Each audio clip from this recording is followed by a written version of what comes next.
gua kebakar. Udah berkali-kali ini terjadi sama gua. Kalian harus paham ya, investasi itu mirip seperti seorang pilot. Kalau lu mengoverestimasi kemampuan lu sendiri, itu ujung-ujungnya celaka. Lu terlalu ugal gitu, celaka. Perlu yang namanya kebijaksanaan untuk tahu apa yang kita bisa mengerti dan apa yang kita tidak bisa mengerti. Gue tuh lebih banyak bilang, oke, gue nggak mengerti. Karena itu adalah format dari humility manusia.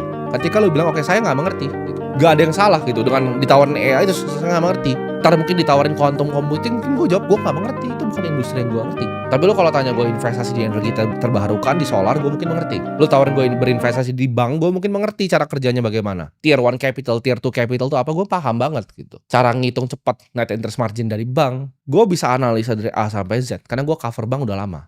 Balik lagi, kalau kalian pernah kerja mungkin di fund ya, buy side atau di sell side di sekuritas, itu analisnya tuh dibagi coveragenya. Mereka punya universe sendiri. Contoh, ada yang spesialisasi di bank, ada yang spesialisasi di pertambangan, di mining, ada yang spesialisasi di consumer goods. Ini mereka pun dipisah-pisah. Jadi orang tuh harus punya yang namanya circle of competence mereka sendiri. Suatu bidang area investasi yang lu paham betul. Jadi investasi itu nggak harus di aset A, B, atau C. Nggak harus di saham perusahaan, nggak harus di B, di kripto, nggak harus C, di real estate. Tapi di apa yang lu paling mengerti sebenarnya. Lu paling mengerti nih. Ini lu tinggal di sini udah lama gitu. Lu ngerti banget harga sewanya semua berapa, silahkan lu main properti. Lu ngerti banget tentang emas, sejarahnya bagaimana, silahkan main emas. Tapi investasilah di apa yang lu mengerti. Karena ketika lu keluar dari itu, pasti lu rugi. Ini akan bikin decision making lu, keputusan lu lebih tajam. Ketika lu nggak ngerti, oke, skip. Ngerti, beli. Nggak ngerti, skip.